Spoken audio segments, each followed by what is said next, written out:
welcome back to Lauren's Travel Tips. Happy New Year! I hope you guys really got to enjoy the holidays with your family. On this episode, I wanted to do something that would be a bit different and I thought would be interesting. So I get a lot of clients that come to me and ask me for restaurant recommendations in Paris. And they often come with restaurants that they would like to try and they ask me for reviews.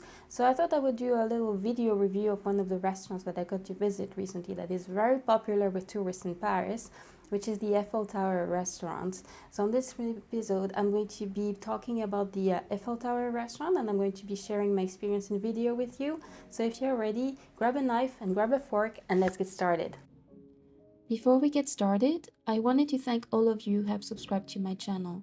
It means the world to me to know that my videos are appreciated and are helpful to people out there. If you're new to this channel, my name is Laurence. I've been a professional travel agent for the past 10 years, specializing in Europe and Asia, and on this channel, I share my personal tips to help you plan your dream vacation. Please don't forget to subscribe if you'd like to see more of my content. I often get asked how to book this restaurant. In reality, they don't take reservations over the phone. You will have to go through their website to make a booking and put down a credit card. They take bookings 90 days in advance, so if you're looking to go to the restaurant at a busy season of the year for Paris, I would strongly recommend you book in advance. The restaurant has 1 Michelin star, and according to its website, it is an invitation to discovery and travel. The name makes reference to the famous 19th century French author Jules Verne, who wrote the famous novel Around the World in 80 Days, which is in itself an invitation to travel the world. The menu advertised on their website clearly reflects this, making use of ingredients found around the different corners of the globe, making their cuisine what I would refer to as French fusion food. I had made a reservation for 7 p.m. This is the earliest reservation you can make for dinner. We arrived 15 minutes early, but luckily upon arrival, a valet was there to take our car key and park it for us, which was extremely convenient given how busy the streets around the Eiffel Tower are, especially around New Year's. The restaurant has its own elevator, which was very convenient. However, one important thing to note is that this elevator can only be accessed through a set of stairs, so if you're in a wheelchair or if you have mobility issues, you will need to use the Eiffel Tower's own elevator along with simple tourists looking to go to the summit, so you may need to queue a little bit, so it's best to arrive a bit early. The restaurant's elevator is rather small, so I had to queue for about 20 minutes until I could get in. Luckily, the waiting area is heated, so it's not unpleasant. Once you get into the elevator, the view is truly spectacular. The ascent is very fast, I'd say about only a minute or so. And unlike the Eiffel Tower's own elevator, this elevator is much smaller and so a lot less crowded, so you get views on Paris that you cannot see anywhere else. The restaurant is perched at a height of 125 meters or 400 feet. Once the elevator doors open, your breath is really taken away by the spectacle that awaits you. We were led to our table by a waiter wearing a suit. A very important thing to note about this restaurant is that they have a dress code. The dress code is business attire. Men cannot wear sportswear, sneakers, shorts, jogging pants, etc., and blazers are mandatory. For women, they are not as strict, but you have to be dressed very high scale. Most women I saw that evening were wearing evening gowns. Please beware of this dress code as they reserve the right to refuse entry to anyone they deem to be dressed inappropriately. Once I was sat at my table, I noticed that they put a little quote from Jules Verne's novel Around the World in 80 Days on my table, which was a lovely note to the book and made me curious about the dishes that were about to appear. The view we had on Paris from our table was truly breathtaking, and I will never forget it. Even after living in Paris for so many years, I'm still dazzled by its beauty. We were presented with a choice between a 5 or 7 course menu. The difference between the two is that the 7 course menu includes cheese, which is what I went for, of course.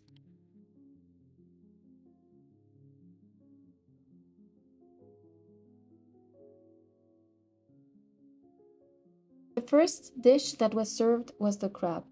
Each dish was beautifully presented in this very artsy way, which only worked to tickle your appetite. The waiters really went out of their way each time to make each dish such a surprise. Each ingredient was almost reinvented to look like a new type of food. Here you can see a galette made from scallop with a delicious creamy sauce. This is the langoustine, a type of lobster. I'm guessing that they blended the meat to make a ravioli. It was filled with Parmesan cheese and it had a beetroot sauce. This wasn't my favorite dish, to be honest, as I'm not a fan of beetroot. The next one was a mix of cooked veggies with a Japanese yuzu lemon sauce. Next, we had the venison, which was the meat dish of this menu. This meat was very tender and delicious. I cut it here to show you what it looks like inside. Then we had the cheese dish, which came with the 7 courses option of the menu. This cheese was very strong and had truffles sliced on top of it. To me, it was a little bit too much and overpowering, and I really struggled to finish it, especially given how much I'd eaten already. I think if I were to eat at this restaurant again, I would go for the 5 courses menu, as it's plenty enough food for a short little lady like me. Next was finally dessert. By then I was already very full, but there's always room for something sweet. This one was a type of pear cake with a type of cream on top, and then they poured a little bit of jelly over it. It was very delicious. However, to me, the highlight of this meal was by far the chocolate dessert. The waiter explained that it won the award of Best Dessert in France in 2021, and I'm not surprised. This dessert was exquisite, and I would come back to this restaurant just for this. We were served one last set of small bakeries to finish the meal, while we enjoyed the Eiffel Tower sparkle.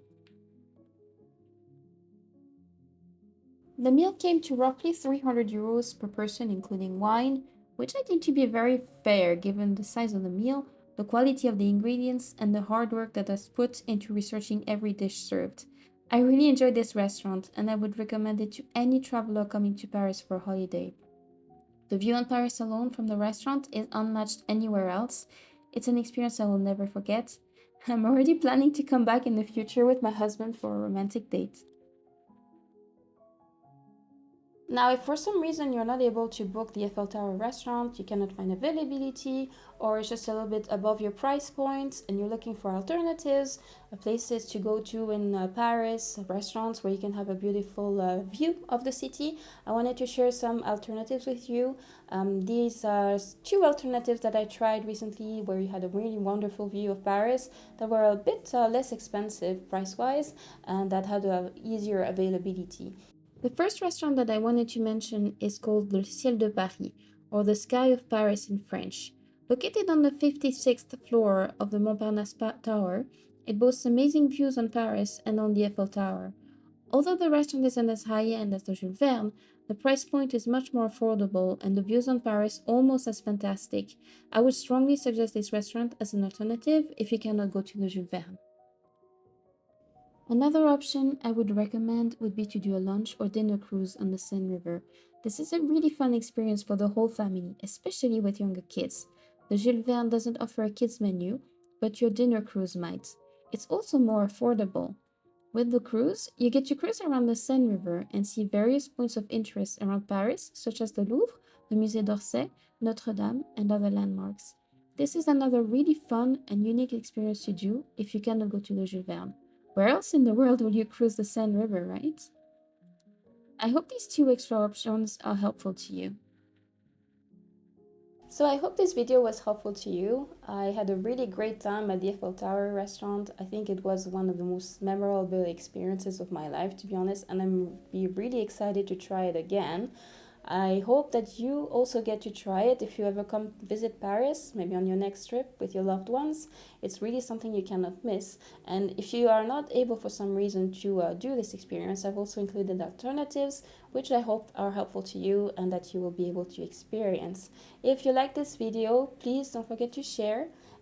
Please subscribe to my channel. That always really helps me. Give me a little thumbs up and write me a little comment. I always really appreciate your feedback. If you have any requests for any future videos, I would really appreciate you sharing that with me too. It always gives me ideas about other videos to do for you guys. I really enjoy making these videos with you, and I really enjoy the little community that we're starting here. It's always great to know that my videos are being appreciated and that they're helpful to someone. I've also made other videos about Paris and Asia. I'll be sharing the links here. You can see them here next to me. and I will look forward to seeing you in the next video. Thank you so much for watching and have a wonderful day.